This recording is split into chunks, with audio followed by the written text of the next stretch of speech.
আমাদের আজকের প্রার্থনা। ঈশ্বরের সকল শিষ্যদের আমাদের নমস্কার জানিয়ে শুরু করছি আজকের ব্যাখ্যা। জয় যিশু। আপনার জীবনে একটি আলো জ্বলতে ঈশ্বরকে জিজ্ঞাসা করুন, যাতে শুধু আপনি দেখতে পান এমন নয়, কিন্তু অন্যরাও যাতে আপনার মধ্যে খ্রিস্টকে দেখতে পায়। ঈশ্বরের যথেষ্ট কাছাকাছি থাকুন, যাতে অন্যরা আপনার হাঁটা চিনতে পারে, আপনার কথায় নয় বা কাজে নয়।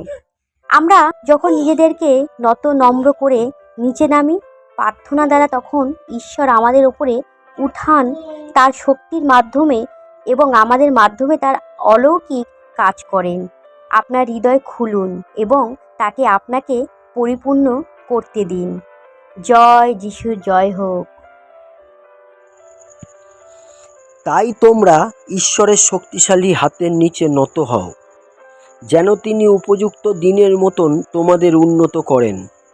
কারণ ঈশ্বর বলেছেন, একমাত্র আমি জানি তোমাদের জন্য আমার পরিকল্পনার কথা, তোমাদের আগামী দিনের স্বপ্ন ও আশাকে সফল করার কথা, বিপর্যয়ের নয়, তোমাদের মঙ্গল ও সমৃদ্ধিশালী করার পরিকল্পনার কথা। তোমাদের ইচ্ছা ও কর্ম যাতে তার মনোনীত হয়, তার জন্যে ঈশ্বরই তোমাদের অন্তরের প্রেরণা যোগাচ্ছেন। আমরা জানি, যারা ঈশ্বরকে ভালোবাসে, যারা তার অভিপ্রায় অনুসারে আহুত, সমস্ত পরিস্থিতিতেই ঈশ্বর তাদের কল্যাণ সাধন করেন। বিশ্বপিতা করুণাময় ঈশ্বর, আমরা কৃতজ্ঞ যে আপনি আমাদের জীবনে সক্রিয় চলিত প্রতিটি মুহূর্তে। হালেলুয়া। ধন্যবাদ প্রভু। জয় যিশু।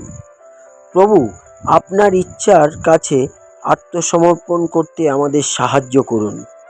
দয়াল, আমাদের প্রার্থনা শোনার জন্যে আশায় আগাম ধন্যবাদ জানাই। জয় যিশুর জয় হোক। আমেন।